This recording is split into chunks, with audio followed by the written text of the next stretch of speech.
yu ITV ak auditeurs yu iRadio 90.3 di leen dalal jàmm seen émission l'invité de la rédaction ci micro bi El Hadj Malick Cissé tey ñu am mbégte di dalal maître Assane Kassé nekk juriste expert fiscal président du mouvement convergence d'action pour la patrie ñu koy wax CAP-SN naka noonu maître Assane Kassé moom mooy maire bu Rufisque Nord monsieur le maire maa lay dalal jàmm ci plateau l'invité de la rédaction fii ci ITV ak iRadio. jërëjëf El Hadj Malick ñu ngi lay nuyu di nuyu sa téléspectateurs yi di am mbégte ñëwaat fii ci ITV bi nga xam ne suñu télé la. di la nuyu bu baax wax di nuyu waa télé bi yëpp. di wax rek ni kontaan nañ ci invitation bi di également déglu say questions. di ñaan yàlla aussi lu ñu fi wax rek mu nekk loo xam ne luy jariñ Sénégal la. luy jariñ askanu Sénégal mais également lu ñuy jariñ di ñaan yàlla également si mbaaxam ba suñu làmmiñ bañ a wax loo xam ni du méngoog li ñu bëggoon wax loolu daal moo nekkoon kii pour introduire en attendant. alors si pàcc bu yaa dinañ ko jagleel wàllum dialogue national bi nga xamante ni suba si àllarba gi incha allah dañ koy ubbi ci cadre bu Diamniadio waaye waxtaan bi dañ koy tàmbali ak question tamit bi nga xamante ne dafa soxal wàllum yoon maître Assane Kassé nga nekk tamit juriste xam nga bu baax lépp lu jëm ci wàllum droit ban commentaire ngay def ci placement sous mandat de dépôt bi nga xamante ni moom moo tegu ci ndoddu Mansour Faye nekkoon fi ministre ci régime bu président Macky Sall naka noonu mu nekk maire de Saint-Louis lépp jëm ci wàllum surfacturation bi soxal wàllum ceeb ci fonds force Covid-19. Voilà donc xam naa man du ma commenter peut-être les faits. damay commenter rek li nga xam ni moom mooy cëslaay bi mooy la reddition des comptes. parce que nit bu ñu la dénkee muy man mii nekk maire tey. ak képp koo xam ni yàlla dogal na nga ñu dénk la loo xam ni askan wee ko moom yoon la bu sa mandat jeexee wala boo nekkee ministre ba nekkatoo ko nga war a mën a présenter un bilan dañuy wax moom la ñuy wax reddition des comptes. parce que loolu lépp ñu adossé ko à la transparence parce que quand même gestion publique dafa war a ànd ak transparence man li ma ciy wax rek mooy je pense que à l'origine warul nekk luy poser problème dès lors que moom jàpp na ni il est innocent il est supposé innocent présumé innocent et que procédure bi dafa nekk di dem dañ koy ñaanal yàlla rek bu ciy génn mu génn ci ak un non-lieu total boo xam ne da koy permettre mu wax ni kat li ñu ma doon toppee xëy na dara nekk ci dëgg. loolu c'est à sa charge maintenant à charge également pour l'État de lui garantir un procès équitable. je pense que loolu rek laa ci mën a def comme commentaire parce que loolu mooy cëslaayu état de droit. un état de droit doit reposer sur la possibilité pour les justiciables d'avoir droit à un procès équitable et ñu permettre leen également ñu mën a apporter la preuve de leur allégation donc la preuve de leur non culpabilité donc et à l'État également à charge pour l'État également d'apporter les preuves de la culpabilité de la personne qui est poursuivie je pense que loolu moom mooy wax bi état de droit noonu lay tëddee ku ci nekk war nga war a mën a fa ma xam ne doonee benn nga dem fa wax ni man liñ ma jiiñ taxuma ci laalewuma ci. alors APR Alliance pour la République bi nga xamante ni foofu la Mansour Faye bokk ñoom nee nañ lii commande politique la. waaw bon doo man du ma dem ba foofu di wax ni commande politique la parce que bu dee dañuy wax commande politique la rek ñoom am na période bu ñu fi nekkoon li ñu jàpp ci ay doomu aadama kenn mënu ko naa compter. kon lu fayantoo nga bëgg. non du fayantoo sax c'est-à-dire tey dama jàpp ni nguur gi fi nekk.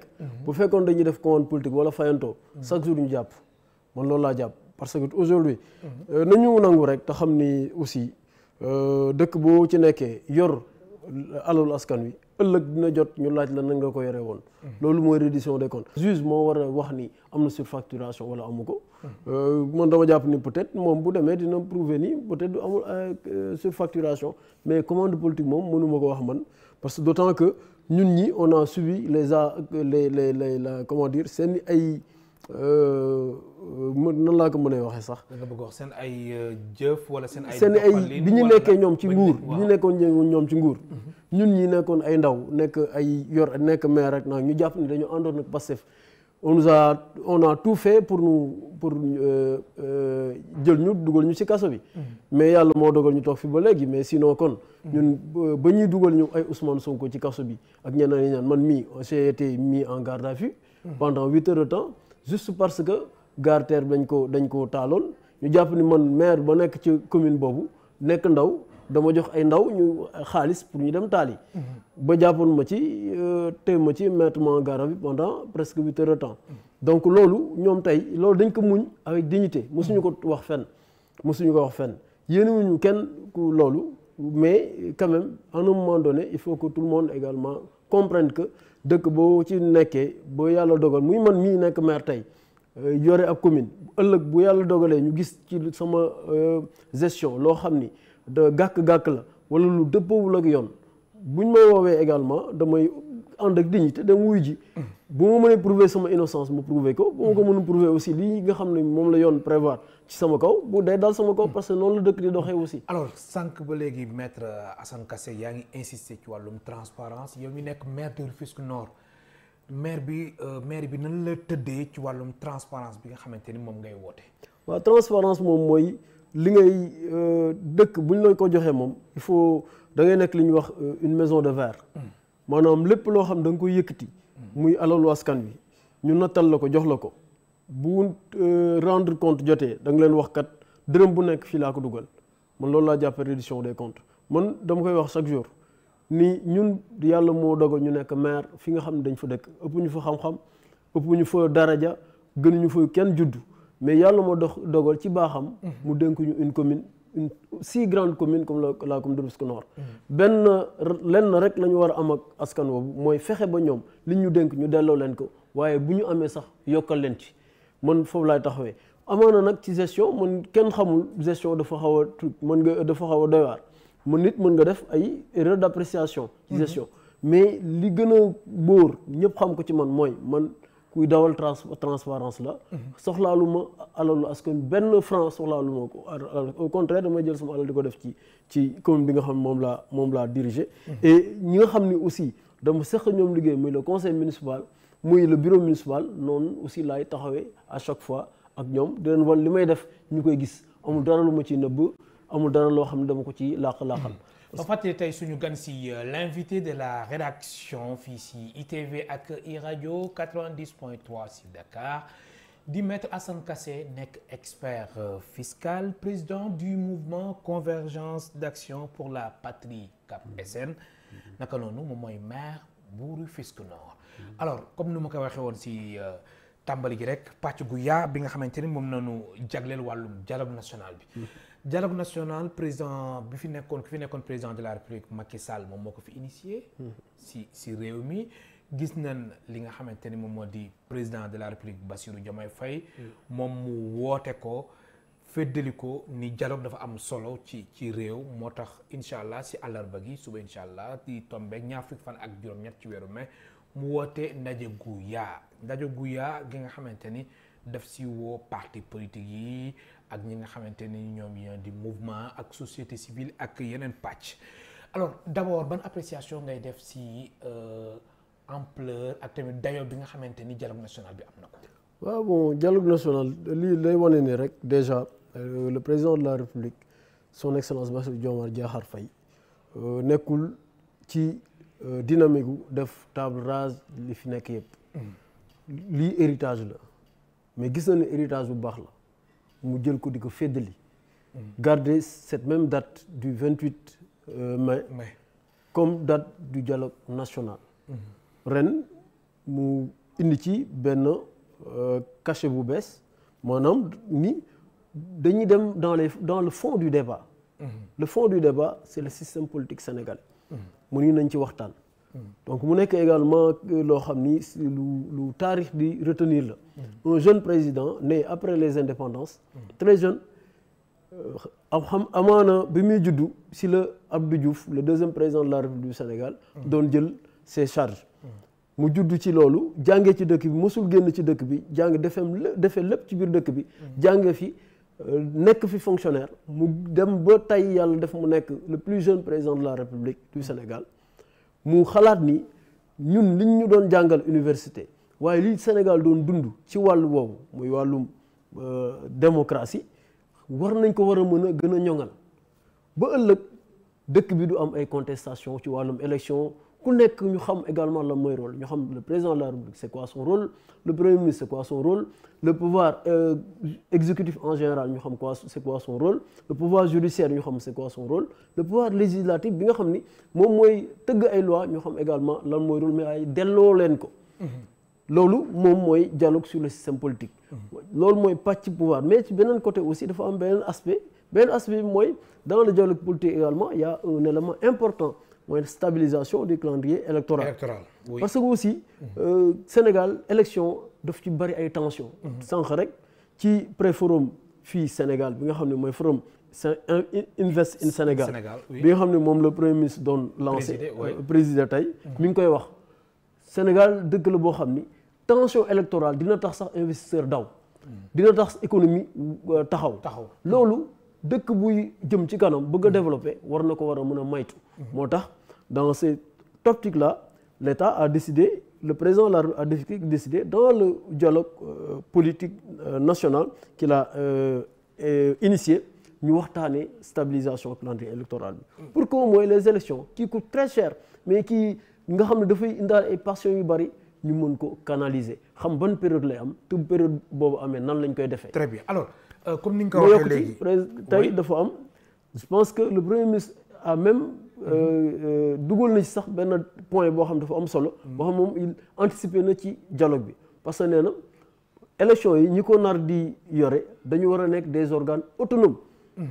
Autonomes quand on parle d'organes autonomes tey gis nañ situation élection yi ni ñu koy organiser. C'est le ministère de l'Intérieur à travers la direction des élections qui DGE qui organise les élections. Et quand on va vers l'autonomisation, c'est-à-dire qu'on doit avoir un organe autonome boo xam ni moom mooy yor wàllum organisation élection. Très bien alors ci wàllum élection yi dañ fay taxaw ndax nekk na si pàcc gu yaa bi nga xamante ni dafay fës si bile dialogue national mu soxal wàllum réforme institutionnelle ak lépp lu jëm ci wàllum organe de gestion des élections. Alors réforme institutionnelle yooyu nga xamante ni dafa bokk ci thème yi nga xamante ni dañ ko waxtaanee ci dialogue national bi lan nga ci xaar déjà ci dialogue national bi. Bon réforme institutionnelle je pense que ñëpp gis nañ man j'ai dit pour ce qui concerne l'État en général. wolof li nga xam ne moom moo concerne État en général tey président de la République lancé na le ballon de sonde. wax na bëgg na moom am ay. ministre yu am doole. bëgg na am premier ministre bu ama doole. super premier ministre. un super premier ministre. donc moom wax na ni bëggul nekk ci régime boo xam ni day am une hyper présidentialisation du pouvoir. nga xam ne c'est le président qui est le Manitou qui fait tout. bëgg na à l'image de ce qui se passe dans d'autres pays président am lu mu téye mais également premier ministre bi nga xam ne moom moo ko wóolu nommé ko mu am lu mu téye.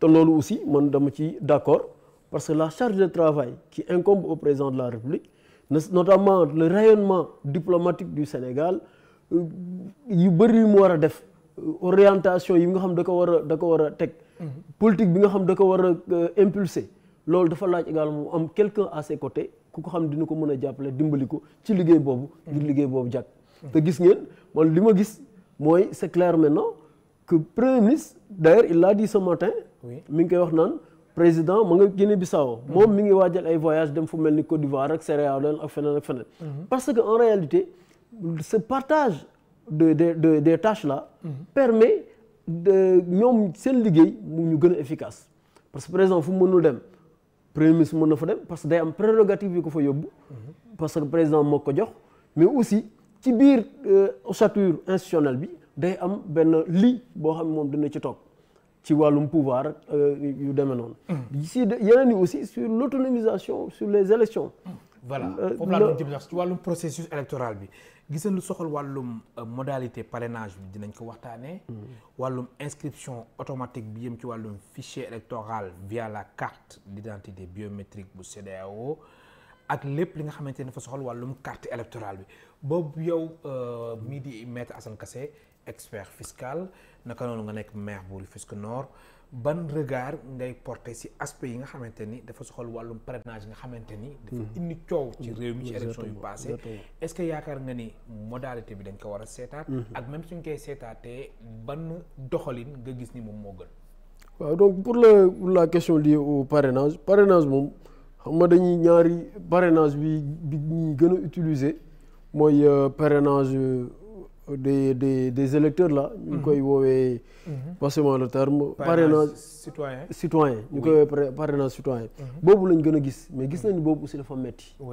boobu dafa metti d'un autre côté également boo jëlee parrainage par les élus yenn partis ils sont d'office éliminés parce que les partis qui n'ont pas assez d'élus du ñu mën a dem. tout à fait donc dans tous les cas moi ce que je veux li may préconiser mooy ñu équilibrer. Permettre à ceux qui n'ont pas d'élus d'accéder au parrainage mais facilement mais également ñi nga xam ni am nañu ay élus ñu permettre leen ñu utiliser seen élus yi mais également yi ci daan am nga xam ni day daw ak ay parrainage yu jàmbur ak wala ñu dem ba ci biir benn élu rocceeku après kii yàqu yooyu yu mel noonu ces détails là qu'on puisse les régler. C'est-à-dire démocratie la moo koy doxal mooy des institutions fortes. Et des institutions fortes également y compris li lay permettre yow ñu élire la. tant que loolu stabiliser wuñ ko mais allez-y aux États-Unis bokk na ci li tax ñu naan c'est un pays démocratique c'est pas parce qu'ils sont plus démocratiques que le Sénégal de parce qu'ils ont des institutions stables fortes des consensus forts yoo xam ne xam nañ li quoi qu'il en soit on va pas aller au-delà. C'est ça c'est ce qui fait la démocratie li ñuy nekk di coow naan Sénégal c'est un pays démocratique non en réalité on est démocratique que par la que ci wax quoi. ci wax. Pour man dëgg-dëgg démocratie mooy des institutions fortes des consensus forts yoo xam ni c'est connu de tous à l'avance balaa ngay dem jeu bi comprendre nga les règles du jeu xam nga ni nii lay demee te loolu duñ ko changer duñ ci jógaat président l'a rappelé loolu son message bu mu doon def interview nee na nit moom toogu fi pour xool ku muy galgal ak ku mu dul galgal loolu nag galgal ak ku mu gal ñuy xalaat ndax président day galgalaate wala galaat li koy dindi mooy lii tax du am mooy ñu am des règles connues de tous balaa ñu dem ci élection xam nañ lii mooy règle yi xam nañ nii lay demee donc bu ko defee yooyu ay très bien galgal alors bulletin unique tamit boobu jàpp nga ni dafa nekk lu gën ci élection yi nga xamante ne moom la ñuy faral organiser Sénégal bulletin unique moi je suis de ceux qui pensent que un pays comme le Sénégal il faut un bulletin unique pourquoi parce que ça facilite déjà les élections ça coûte très cher le papier là on agresse l'environnement. wolof dañuy agresse déjà këyit dafa cher. déjà dañuy agresser environnement bi parce que këyit bi aussi c'est du bois. dañ koy dem di defar ko di agresser environnement mu bàyyi fi mbalit yu bari. xaalis bu dul jeex ba pare encre bi ngay utiliser impression bi et tout xaalis bu bari nga def ko ci élection. boo defee xaalis bu bari boobu ci élection ba pare tourner. yow jël ñaari nit ci liste bi ngay 40 listes yi 3 wala 4 ma jox la exemple élection législative yi passé ñu ànd seeg Pastef ñun dans les bureaux de vote il y avait que 3 partis qui étaient représentés c'était l'APR le parti de la coalition de Amadou Ba et Pastef ñoom ñett kese ngay dugg ci bureau de vote fekk seen représentant c'est-à-dire que quelque part ñetti partis yooyu ñoo amoon représentativité. donc les 100 autres listes qui étaient là-bas. ils n'avaient même pas de représentants yi fa nekk te pourtant dañ leen nar a imprimer papier. dañ leen nar a imprimer bulletin et loolu c'est beaucoup d'argent. pour man avoir un bulletin unique permet ñu suñu ay famille suñu ay citoyens ñu éduquer leen. suñu ay citoyens ñu éduquer leen yar leen. ci nan la ñuy voter avec un bulletin unique. pour man loolu mën nañ ko dugal ci dialogue waxtaan ci. am na solo ak yeneen yoo xam ne aussi même ñun les maires comment les maires sont élus. dañ ko war a xoolaat. non le maire est élu au suffrage universel direct. mais ses adjoints sont élus par le conseil municipal. pourquoi pas instaurer un ticket qui permet d'élire le maire en même temps que ses adjoints. parce que le conseil municipal est élu en même temps. Oui. donc war nañu a mën a liggéey sur la liste proportionnelle majoritaire par rapport à l'ordre de préséance qui devient adjoint et qui ne l'est pas. donc yooyu mën nañ ko waxtaanee ci. am na solo pour man ci dialogue bi. tey suñu gan mooy maître Assane Kassé expert fiscal président du mouvement Convergence d'action pour la patrie CAP SN. naka noonu moom mooy maire bu Rufisque Nord. alors maître Assane Kassé ci wàllum dialogue bi nañuy taxawa nii dialogue bi am na ñi nga xamante ni ñoom ànd nañ si nee nañ dañuy wuyu ji.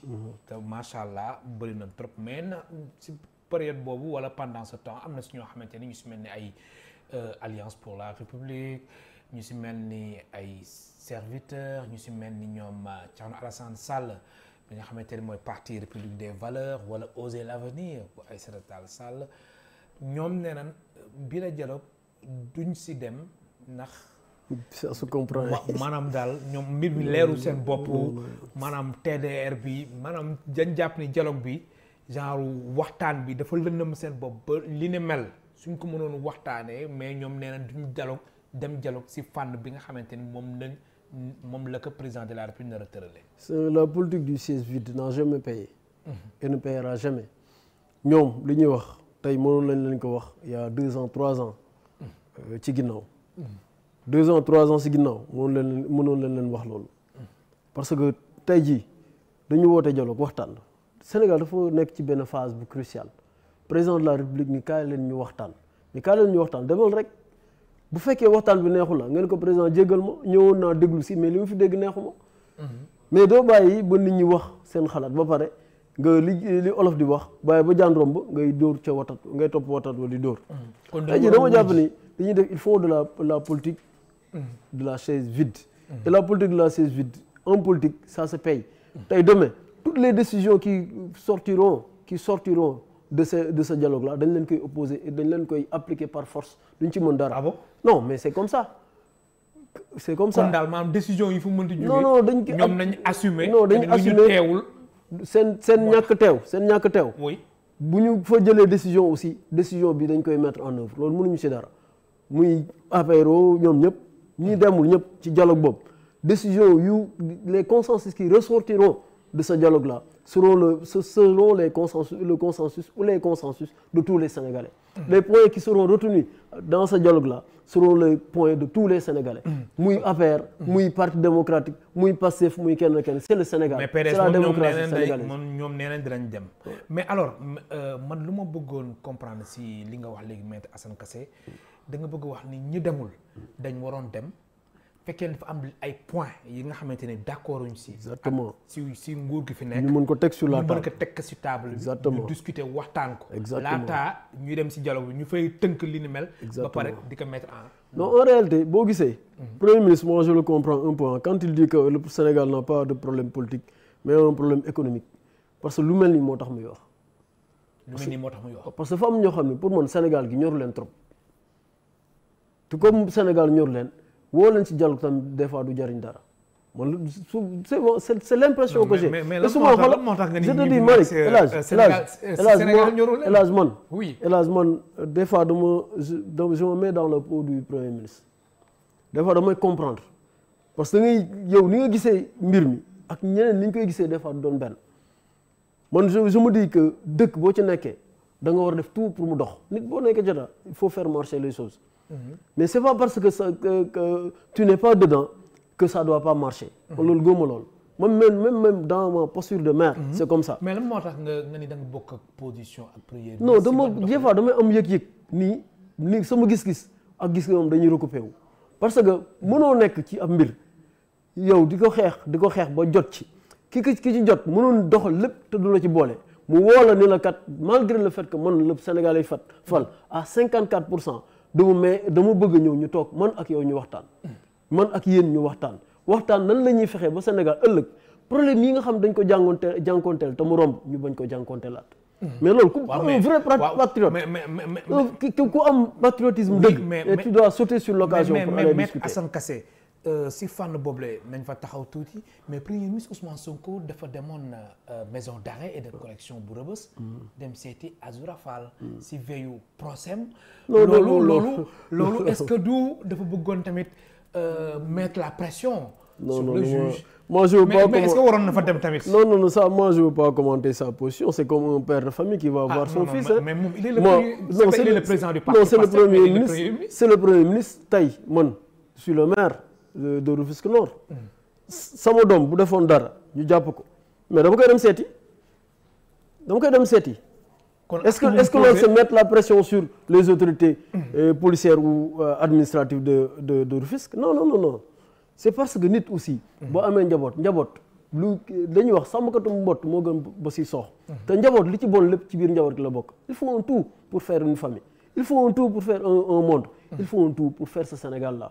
Donc il faut qu'on arrive à un moment donné à se dépasser ou à surpasser pour l'intérêt supérieur de cette nation-là. Parce que fu ñu toll nii cette phase-là cruciale. Si on ne parvient pas bu fekkee mënuñu ko dépasser pour jëm ci kanam. c'est-à-dire que Sénégal mën nañ toogaat quoi te xam duñ dem fenn. mais si wàllum justice nañ fa taxaw tuuti gis nañ li nga xamante ni moom moo di président Bassirou Diomaye Faye ba mu ñëwee ak waxtaan gu yàggu mu woote woon ci wàllum assise de la justice ak lu Sénégalais yi di constater jamono ji est-ce que amul 2 poids 2 mesures si yenn arrestation yi ay kaaw Abdou Nguer kaaw tamit Azura Fall ak yooyu est-ce que gisoo ni ñoom lu ñu doon bañ démb jamono ji qu'est-ce que tu veux me faire commenter l'actualité judiciaire ou quoi? Bien, pourquoi mais pas? bon de toute façon comme tout citoyen mën nañ joxe suñu xalaat ci doxalinu justice mais en réalité ce que je vois moi c'est une institution, un pouvoir qui est en train d'exercer la plénitude de son pouvoir. Ce que je vois, c'est que la justice sénégalaise est en train de se reprendre. Et se reprendre, c'est quoi? Il n'y a pas longtemps, il y avait des actes et des faits qui se passaient ici. Quand un procureur de la République décide d'envoyer faire part à un truc, il faut répondre. Nous savons qui faire part de c'est quelque part un ministre de la justice ou quelqu'un qui l'a envoyé mais yooyu dafa war a jeex ci Sénégal ça da ngay toog sa kër rek ñu ne ministre de la justice moo woote wala dara c'est le qui actionne le procureur général actionne le substitut du procureur wala keneen ni ko demal wol ma diw mu ñëw nga téye ko en garde à vue pendant de surcroît mu nekk kilifa nga téye ko en garde à vue ba mu neex ko waroon yóbbu flagrant délit nga yóbbu ko instruction dañ koy téye ba mu neex la bàyyi ko ni ko demal toppuma la dara. Mais donc, le président de la République l'a dit, la question du juge des libertés. Mais ça revient et ça revient. Oui, comme nous en France. Non, oui. Ça revient. Je pense que dans les assises de la justice, il y a eu proposé un côté. Pour moi, on est dans l'implémentation. On est dans la phase d'observation ou de mise en œuvre d'une vision. Et on est au début.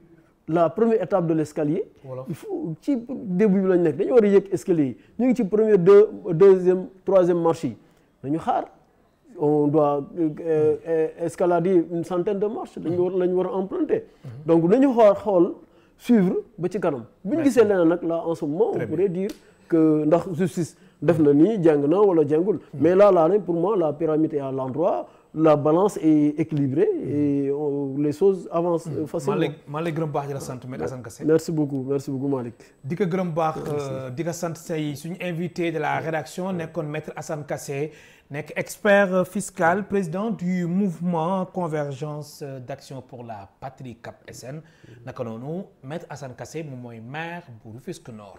mbokk téléspectateurs yi ñu leen di gërëm baax di leen sant amoon seen fay ak mbokk téléspectateurs ak mbokk auditeurs yu iRadio 90.3 El Hadj Malick Cissé mu nekkoon ci micro bi di gërëm baax équipe technique bi jaa ngeen jëf ba beneen yoon.